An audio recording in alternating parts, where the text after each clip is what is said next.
Hello, I am Takeshwar Verma and this is Common English Grammar channel. इस channel पर अब हम देखते हैं प्रेजेंट परफेक्ट कंटिन्यूअस टेंस, है ना। मतलब होगा परफेक्ट मतलब पूर्ण, कंटिन्यूअस मतलब लगातार, और प्रेजेंट मतलब वर्तमान, पूर्ण लगातार वर्तमान काल। इसकी पहचान होती है इस टेंस के वाक्य के अंत में रहा है, रही है, रहे हैं इत्यादि आने के साथ समय निश्चित अनिश्चित दिया रहता है ना। इस प्रकार के वाक्य का अनुवाद करते समय सब्जेक्ट के बाद हैव बीन और हैज बीन, ये दो हेल्पिंग वर्ब लगाया जाता है ना, का प्रयोग किया जाता है, और वर्ब के फर्स्ट फॉर्म में आईएनजी लगाया जाता है, और इसके बाद समय को दर्शाने के लिए सींस और फॉर का प्रयोग किया जाता है। एक नंबर, सींस का प्रयोग निश्चित समय के लिए, जैसे मॉर्निंग है ना, या इवनिंग है, या आफ्टरनून है, इसके लिए किया जाता है, इत्यादि के लिए किया जाता है। और फॉर का प्रयोग अनिश्चित समय के लिए किया जाता है, जैसे 4 hours, 4 weeks, 4 days, 5 months, 6 years, 7 years, है ना। तो ये जो है न्यूमेरिकल एडजेक्टिव जिसमें रहता है, जिस समय में न्यूमेरिकल एडजेक्टिव जैसे 4 रहेगा, 3 रहेगा, 5 रहेगा, ये निश्चित रूप से अनिश्चित समय में आता है ना। और जिसमें फिक्स्ड टाइम दिया रहेगा, जैसे मॉर्निंग है, या 7 o'clock है, या 8 o'clock है, इवनिंग है, आफ्टरनून है, 1974 है ना। तो इस प्रकार का समय जो दिया रहेगा वो क्या समय होगा, निश्चित समय होगा, जिसके लिए हम लोग सीन्स का इस्तेमाल करेंगे, है ना।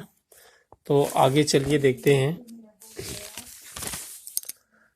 वाक्य की रचना निम्नलिखित होती है। इसमें affirmative sentence subject plus have been, has been, और plus verb first form plus since for plus point of time और पीरियड ऑफ टाइम, है ना। तो पॉइंट ऑफ टाइम कहने का मतलब क्या है, निश्चित समय, और पीरियड ऑफ टाइम कहने का मतलब क्या है, अनिश्चित समय, है ना। तो सीन्स का प्रयोग हमको पॉइंट ऑफ टाइम के लिए करना है, और फॉर का प्रयोग हमको किसके लिए करना है, पीरियड ऑफ टाइम के लिए करना है ना। और निगेटिव सेंटेंस देखिए, निगेटिव वाक्यों में हैव या हैज के बाद नॉट लगा देते हैं, बीन का स्थान सेम टू सेम रहता है ना। तो इसके बाद हम देखते हैं subject plus have has plus not plus been, और plus verb first form plus ING plus object plus since for, और प्लस पॉइंट ऑफ टाइम और पीरियड ऑफ टाइम, है ना। तो ये निगेटिव स्ट्रक्चर होगा। केवल अफर्मेटिव वाले सेंटेंस स्ट्रक्चर अगर आपको याद है तो आप थोड़ा सा दिमाग लगाइए और क्या करिए, हैव और हैज के बाद नॉट लगा दीजिए, है ना। तो ये निगेटिव स्ट्रक्चर हो जाता है। किसी भी निगेटिव में आप ऐसा कर सकते हैं, है ना, कि जो ऑक्सिलरी वर्ब है उसके बाद आप नॉट लगा दो, क्या बन जाता है, निगेटिव बन जाता है ना। अब हम देखते हैं इंट्रोगेटिव। इंट्रोगेटिव, इसमें सहायक क्रिया को सब्जेक्ट के पहले रखा जाता है तथा अंत में मार्क ऑफ इंट्रोगेशन प्रयुक्त किया जाता है। तो इसके लिए स्ट्रक्चर होता है, इस प्रकार होगा, हैव हैज और plus subject plus been plus verb first form plus ING plus object since for period of time, और क्या होगा, पॉइंट ऑफ टाइम, है ना। पीरियड, पॉइंट ऑफ टाइम और पीरियड ऑफ टाइम, है ना। तो इसमें फर्क ये होता है, इंट्रोगेटिव में हम प्रश्न पूछते हैं, है ना, और ऐसे प्रश्न होते हैं ये जो जिसका उत्तर हम यस या नो में देंगे, है ना। इसका एग्जैक्टली कोई सेंटेंस देना नहीं होता है इसमें। तो इस प्रकार का जो सेंटेंस है वह प्रश्नवाचक कहलाता है। ये पूर्ण लगातार वर्तमान काल का प्रश्नवाचक वाक्य होगा। हैव हैज और subject plus been plus verb first form plus ING और प्लस ऑब्जेक्ट और plus since for plus point of time और पीरियड ऑफ टाइम, है ना। तो हैव और हैज का जो प्रयोग है वो पहले से ही आप लोगों को बताया जा चुका है। यदि सब्जेक्ट ही सी इट या सिंगुलर नंबर है तो हैज का प्रयोग, और आई वी दे यू या प्लूरल नंबर है तो हैव का प्रयोग किया जाता है ना। तो हम देखते हैं, चलिए यहाँ पे कुछ सेंटेंस, क्या वह सुबह से नहा रहा है। अब यहाँ पे देखिए, रहा है आया हुआ है और रहा है आया है, इस कारण ये कौन सा टेंस होगा, कंटिन्यूअस। और सुबह से दिया है तो प्रेजेंट परफेक्ट कंटिन्यूअस होगा। Has he been bathing since morning, है ना। क्या राम 6 बजे से स्नान कर रहा है। Has Ram been bathing since 6 o'clock, 6 बजे से एग्जैक्ट टाइम दिया है ना, तो यहाँ पे हम सिंस लिखेंगे और यहाँ सुबह से दिया है तो सिंस लिखेंगे, ठीक है। तो और देखते हैं आगे, क्या सीता 2 बजे से पढ़ रही है Sita been reading since 2 o'clock, है ना। क्या राम प्रातः 6 बजे से नहा रहा है, तो हम लिखेंगे has Ram been bathing since 6 o'clock। क्या सचिन सुबह से पढ़ रहा है, तो क्या लिखेंगे यहाँ पे, has Sachin been reading since morning. क्या रवि 4 घंटे से खाना खा रहा है, तो ये हो जाएगा has Ravi been eating since, for आएगा यहाँ पे, है ना। 4 घंटे से न्यूमेरिकल एडजेक्टिव दिया है तो क्या लिखेंगे यहाँ पे, फॉर 4 hours, है ना। तो इस तरह से हम अनुवाद करेंगे। क्या रमेश 2 घंटे से कपड़े काट रहा है, has Ramesh been cutting the clothes for 2 hours, है ना। क्या लिखेंगे हम यहाँ पे, कटिंग, ठीक है। यहाँ पे हम क्या लिख देंगे, कट के साथ में हम लोग क्या लगाएंगे, कटिंग आएगा, ठीक है। यहाँ पे हम लिख देंगे cutting.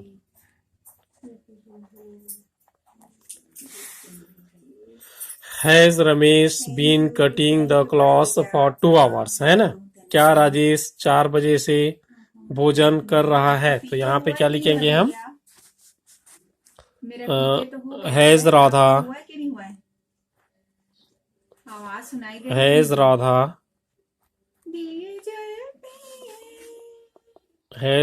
Been dancing, has Radha been dancing, और क्या लिखेंगे, since morning.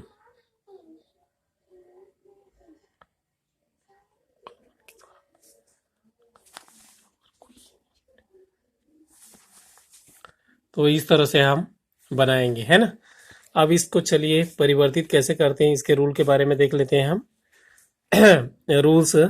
Rule for changing English sentence. इसके लिए अंग्रेजी वाक्यों के किसी भी काल के वाक्य का अंग्रेजी में परिवर्तन करने के लिए कर्ता के बाद हम हैव या हैज बीन या हैव बीन सब्जेक्ट के अनुसार लगाया जाता है ना।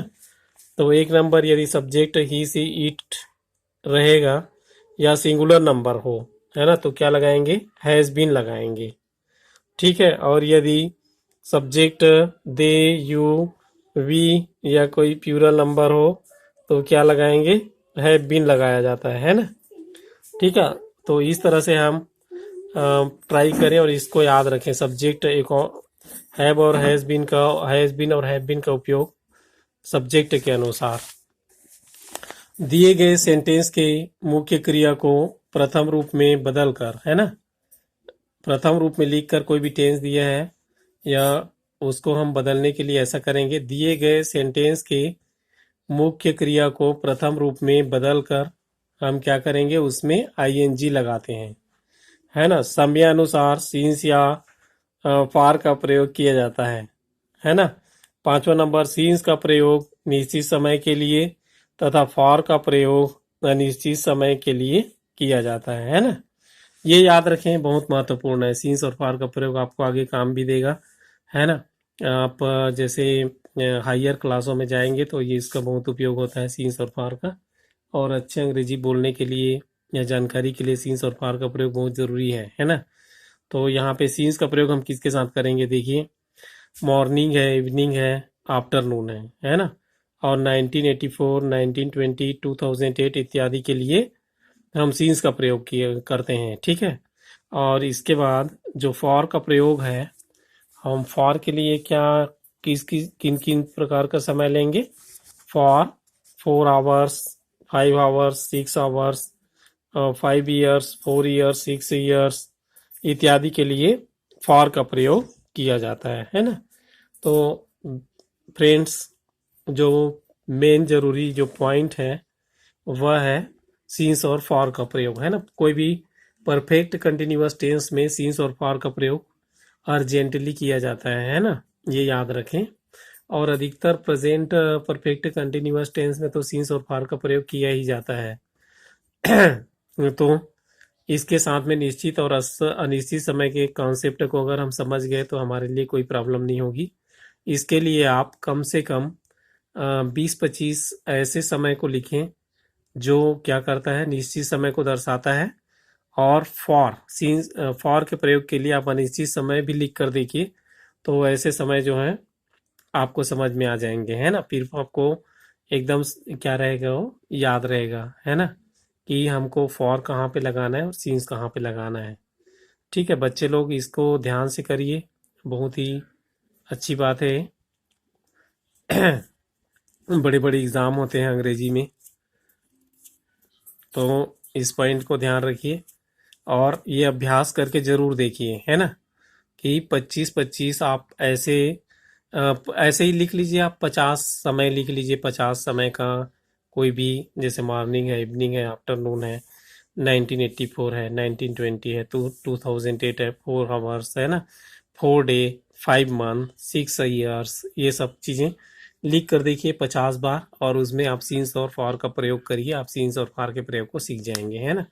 तो वीडियो यदि आप लोगों को पसंद आती है तो लाइक शेयर सब्सक्राइब करें, और नेक्स्ट वीडियो में फिर मिलेंगे। Till then good day to you.